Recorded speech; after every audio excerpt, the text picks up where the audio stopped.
Yo, what's going on, everybody? It's your boy Mel, and welcome back to Mel Got Game, where I bring you top plays, top sports news, and breakdowns of the previous week. So if that interests you, please like, comment, and subscribe. And without further ado, let's go ahead and get into it. Now, I'm sure a lot of you have heard about the Kyrie Irving and Brooklyn Nets drama that's been going on recently in the NBA. And if you haven't, I'm gonna go ahead and just catch you up to speed and let you know what's been going on. So apparently there are reports surfacing that Kyrie Irving and the Brooklyn Nets are at an impasse regarding Irving's future in Brooklyn. And basically, if they can't decide on how to move forward, Irving will essentially be able to go into the free market and choose whatever team he wants to go to. And among the teams that are expected to emerge as the top suitors for Irving, there are the Lakers and the New York Knicks. And for me, when I saw the Lakers on that list, I was like,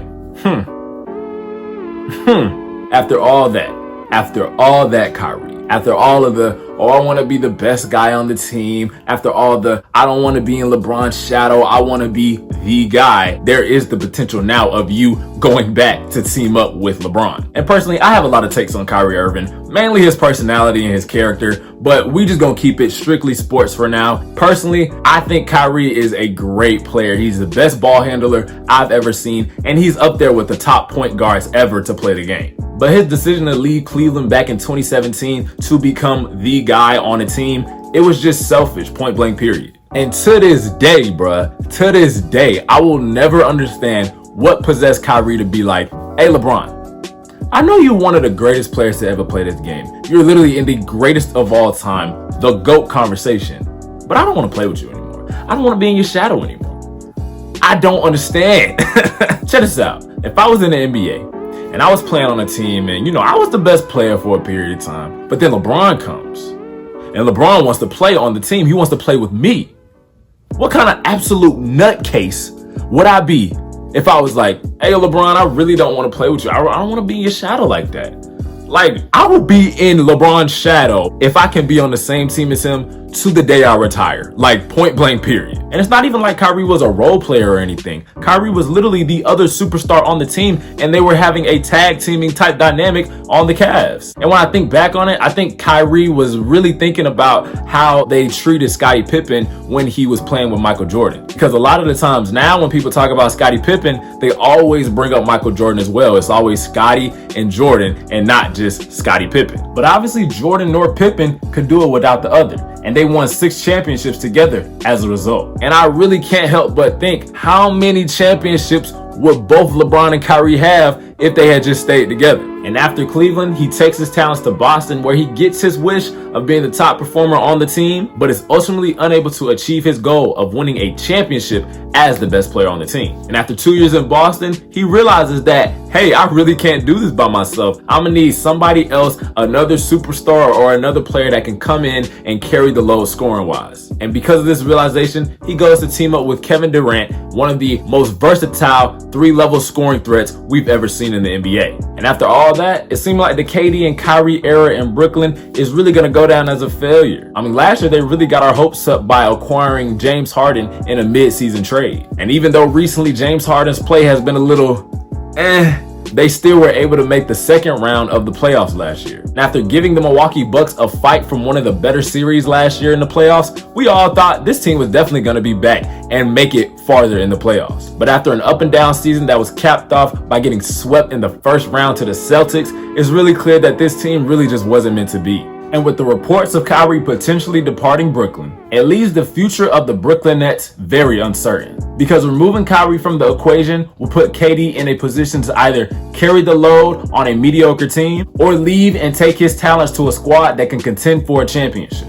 And given KD's track record, I'm almost certain that he would definitely choose the latter. And as much as I would love to see a LeBron and Kyrie reunion in LA, I personally do not feel like that is the best course of action for the tail end of LeBron's career. I've been saying it for a long time now, but I feel like LeBron needs a few young players surrounding him that can provide a spark and feed off LeBron's energy. Over the course of LeBron's career, he's typically played with an older, more experienced player, and the formula has worked. But now with the league's superstars being much younger and LeBron being the more experienced player, I think it would be better for the Lakers and LeBron if they sought out more young talent for LeBron to pass the torch to. And it would work out for the Lakers in the long run, because a young player being mentored and groomed by arguably the best player of all time would propel their skills farther than the other players in their class. So with all that being said, where does this leave Kyrie? Well, I'm sure any NBA team, rebuilding or contender, would love to get their shot at landing Kyrie. But where exactly is the best place for him to go? Now, the three teams that I think will benefit the most from landing Kyrie Irving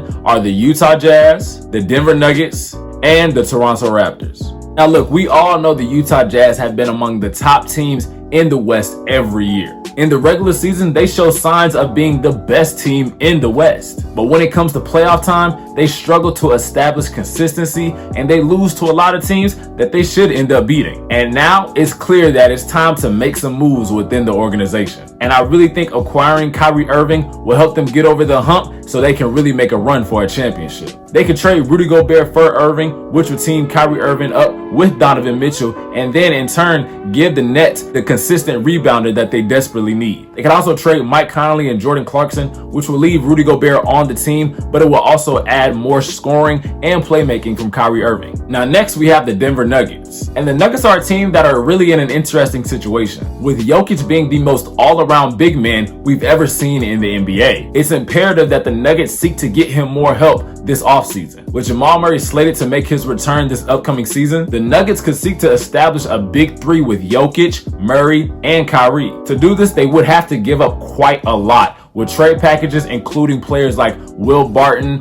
Aaron Gordon, and Michael Porter Jr., along with some picks to accompany them. But in the end, I think this trade will work out well for the Nuggets, as they seem to just be one step away from making a deep playoff run and contending for a title. Now finally, we have the Toronto Raptors. And ever since Kawhi's departure after their 2019 championship run, they've really just been trying to figure out what they need to do to get back to the finals. One thing that will for sure give them the best opportunity at doing just that is acquiring Kyrie Irving. They've developed a lot of their young talent, which has given them quite the bit of trade value as a result. And should they seek to make a run for Kyrie Irving, they have players like Scotty Barnes, OG Anunoby, and Gary Trent Jr., all players that Brooklyn will be open to receiving in exchange for Kyrie. Now they could also seek to keep their young players and bring in Kyrie Irving to team up with them and Pascal Siakam by trading much improved guard Fred VanVleet and a couple first round picks. But after the three teams that I just mentioned, I think the best fit for Kyrie would be the Utah Jazz. I think both parties would benefit the most from this trade, as the Jazz need a player that will not only make them a regular season threat, but also a threat when it comes to the postseason as well. And since Kyrie is seeking to add another ring to his resume, this seems like the best and perfect fit for him and the Jazz moving forward. But hey guys, that's just my opinion. I'd love to hear what you guys have to say down in the comment section down below. Do you guys think Kyrie should leave Brooklyn? And if so, where do you guys think he should end up? And even if you just want to see him on a particular team, go ahead and let us know that too. But guys, that's all the time I have for this video. Please like, comment, and subscribe if you did enjoy today's video. It's your boy Mel. I'll see you next time on Mel Got Game, and I'm out. Peace.